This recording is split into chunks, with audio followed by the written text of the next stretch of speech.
이어서 영국으로 가보겠습니다. 한국경제TV의 안선아 영국통신원 연결되어 있습니다. 간밤 유럽 증시 동향부터 짚어주시죠. 네, 목요일 유럽 증시는 실망스러운 기업 실적 보고서와 약한 미국 경제 지표, 중앙은행들의 매파적인 논평 등 세계 경기 악화에 대한 우려가 재점화되면서 연중 최악의 일일 급락세를 기록했습니다. 영국은 1.07%대 하락했고 유로스톡 50 지수는 1.92%, 독일과 프랑스 지수 모두 1.72%, 1.82% 하락 마감했습니다. 네, 목요일 영국 지수는 금리에 민감한 기술주들이 손실을 주도했습니다. 소매, 광업, 석유, 가스 관련주들 각각 2% 이상 하락했고요. 특징적으로 구호는 크리스마스 거래 기간에 영국 온라인 패션 소매 업체들의 수익이 11% 감소하면서 10.5% 하락했고요. 닥터 마틴이라는 부추 회사가 영국 부추 제조업체사가 운영상의 문제가 연간 이익과 수익에 대한 경고를 한 후 사상 최저치로 30% 급락세를 보였습니다.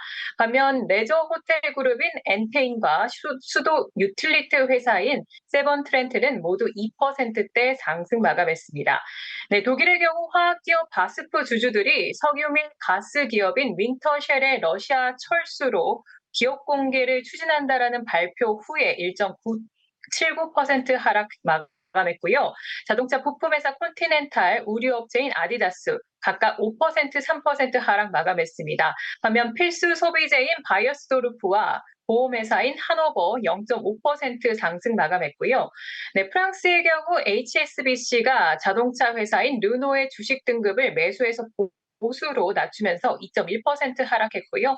반도체 STM 마이크로 일렉트로닉스, 전자장비 업체인 제나이더 일렉트릭스와 철강 회사인 아르셀로미탈 모두 3% 중반대로 하락 마감했습니다. 이번에는 기준금리에 대한 이야기 한번 해보겠습니다. ECB는 지난달 기준금리를 0.5%포인트 인상했는데요. 그런데 올해는 주요국들의 통화 스탠스가 부드러워졌습니다. 3월부터는 기준금리 인상폭을 0.25%포인트로 낮출 것이라는 전망들이 나오고 있는데 이 완화적인 통화 스탠스, 지금의 유럽 경제지표 결과를 고려했을 때도 가능한 시나리오라고 보십니까? 네, 유럽 중앙은행은 최근 인플레이션 하락에 따라 금리 인상 속도를 늦출 수 있을 것이라는 시장의 예상을 19일 철회했습니다. 이러한 시장의 예상은 최근 유로존과 미국의 데이터가 모두 예상보다 낮은 인플레이션을 기록했고요. 천연가스 가격이 하락한 데다 미국 연준의 금리의 소규모 인상에 대한 기대에 힘입어서 ECB가 3월부터 기준금리 인상폭을 0.25%포인트 낮출 것이라고 고려하는 시나리오가 나온 후인데요. 이에 대해서 크리스틴 라가르드 유럽 중앙은행 총재는 19일 다보스 포럼에서 ECB가 인플레이션 목표치인 2%까지 낮추기 위해 금리를 계속 인상하고 제한적인 영역에 둘 것이라고 말했습니다. 이는 3월부터 금리 인상 속도를 조절한다는 시장의 기대에 대해서 반박한 것입니다. 유럽 중앙은행 일원인 클라스 크노크 네덜란드 중앙은행 총재도 ECB는 2월 통화정책 회의에서 0.5%포인트 금리 인상을 고려하고 있고 3월에도 동일한 포인트로 금리 인상을 지속할 것이라고 강조했습니다. 네, 유로존의 인플레이션은 코로나19 대유행과 러시아의 우크라이나 침공에 따른 에너지 가격 급등 등 복합적인 요인이 작용하면서 지난 18개월 동안 급등해 왔습니다. 가격 상승률은 10월에 10.6% 정점을 찍었고 정부 보조금과 낮은 에너지 가격 덕분에 하락세를 보였는데요.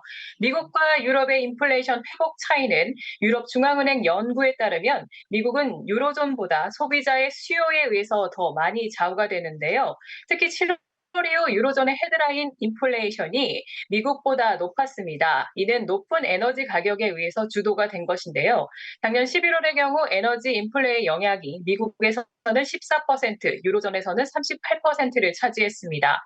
즉 미국의 상품 소비가 매우 빠르고 강력한 회복에 박차를 가한 반면 유로존에서는 에너지 가격 상승과 유로화 가치의 하락, 그에 따른 가계 가처분 소득의 감소로 이어지면서 내수에 강력한 영향을 미친 것입니다.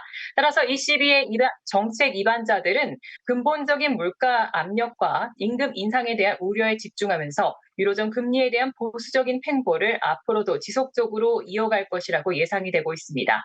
이상으로 한국경제TV 영국통신원 안선아였습니다.